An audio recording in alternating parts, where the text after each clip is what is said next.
Hello friends, welcome to world TV. दोस्तों, आज इस वीडियो में मैं आपको जापान के बारे में कुछ हैरानकुन फैक्ट्स बताऊंगा जो सिर्फ जापान में ही एग्जिस्ट करते हैं। दोस्तों, वीडियो शुरू होने से पहले अगर आपने अभी तक चैनल सब्सक्राइब नहीं किया तो कर दीजिए। जापान में आपने अपनी साइकिल को गलत तरीके से पार्क किया तो बाइक की तरह आपकी साइकिल का भी चालान हो सकता है। आप ये बात सुनकर हैरान रह जाएंगे कि जापान की ज़्यादातर सुपरमार्केट्स में दुकानदार नहीं होते, लेकिन फिर भी वहाँ चोरी नहीं होती और वहाँ शॉप्स का सारा काम वेंडिंग मशीन्स ही करती हैं। जापान में पैदल चलने वालों के लिए अलग अलग लाइन होती है, तेज़ चलने वालों के लिए अलग और स्लो चलने वालों के लिए अलग, जो कि सिर्फ हमें जापान में ही देखने को मिलती हैं। दोस्तों, यहाँ सड़कों पर सफाई करने वालों का काम बहुत ही मुश्किल होता है। आप ये सोच रहे होंगे कि लोग वहाँ ज़्यादा कचरा फेंकते होंगे, लेकिन ऐसा नहीं, बल्कि वहाँ सड़कों पर तो कचरा होता ही नहीं और इसीलिए वहाँ सफाई करने वालों को ये मुश्किल पेश आती है कि क्या सफाई करें और उन्हें छोटे छोटे चिमटे उठाकर हर रोज़ सड़क को खुरचना पड़ता है। लेकिन अफसोस, हमारा मुल्क सफाई के मामले में जापान से बहुत पीछे है। दोस्तों, आपको बताता चलूँ कि जापानी लैंग्वेज को दोनों तरफ से पढ़ा जाता है, दाएं और बाएं दोनों तरफ से। तो जापान के स्कूलों में सफाई करने के लिए कोई मुलाजिम नहीं होता, बल्कि वहाँ स्टूडेंट खुद अपनी क्लासरूम की सफाई करते हैं। लेकिन अगर हमारे स्कूलों में स्टूडेंट्स को सफाई का कहा जाए तो उनके वालिदैन स्कूल पहुँच जाते हैं, जो कि बहुत बुरी चीज़ है। दोस्तों, जापान में तरबूज को काफ़ी पसंद किया जाता है और वहाँ बड़े बड़े रेस्टोरेंट्स में भी खाने के साथ तरबूज को दिया जाता है और इसीलिए जापान में तरबूज को अलग अलग शेप्स में उगाया जाता है। तो आप अपनी मर्जी से किसी भी शेप का तरबूज उगा सकते हैं। तो आपने लोगों को नूडल्स खाते हुए तो देखा ही होगा, लेकिन नहाते हुए नहीं। मगर जापान के एक यूनिजन नामी रेस्टोरेंट में लोगों को एक ऐसा एक्सपीरियंस मिलता है जहां लोग रोबन नूडल्स में नहाते भी हैं और उन्हें खा भी सकते हैं।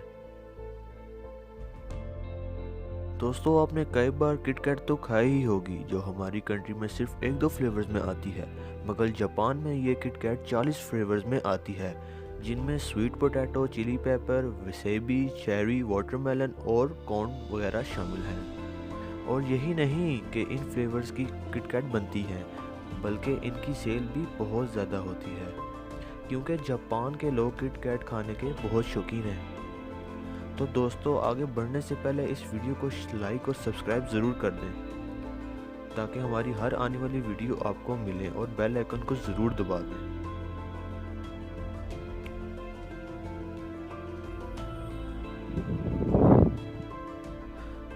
दोस्तों, आपने अपने हर रेस्टोरेंट में डिस्प्ले फूड्स तो देखे होंगे, मगर जापान में अनोखे काम देखने को मिलता है और इसीलिए बहुत से रेस्टोरेंट्स के डिस्प्ले पर आपको फूड इमेज के बजाय फेक फूड नज़र आएगा, जो भूखे लोगों को अपने तरफ अट्रैक्ट करते हैं, जिन्हें कुछ स्पेशल लोग प्लास्टिक की वजह से बनाते हैं और वैक्स से भी ये बनती है, लेकिन ये देखने में काफ़ी रियल लगती है।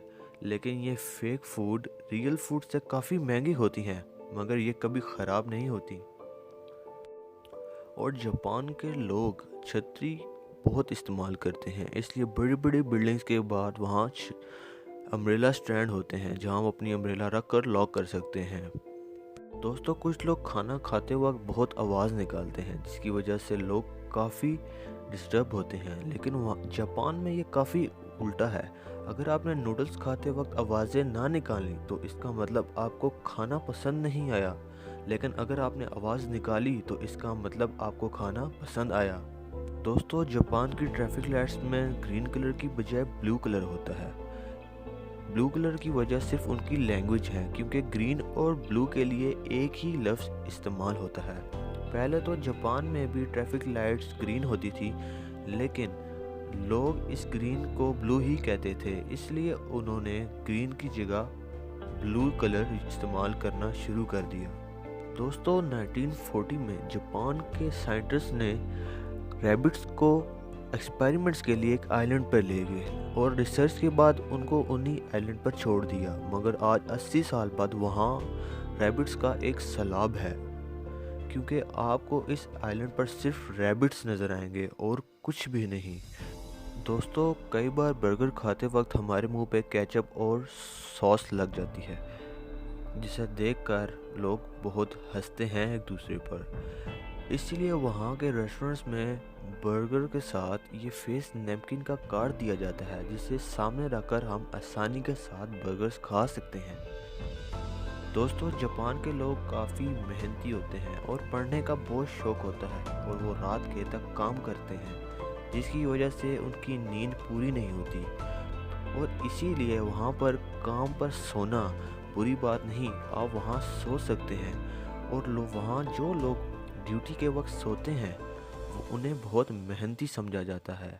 फ्रेंड्स कुछ लोगों को गाने का बहुत शौक होता है, लेकिन उनकी आवाज़ बिल्कुल भी सुनने के काबिल नहीं होती, बहुत बेसुरा गाते हैं वो लोग। दोस्तों इन्हीं लोगों के लिए जापान ने एक ऐसी चीज़ बनाई है जिससे आप खुद गाकर अपनी आवाज़ सुन सकते हैं और इससे कोई भी आपकी आवाज़ नहीं सुन पाएगा।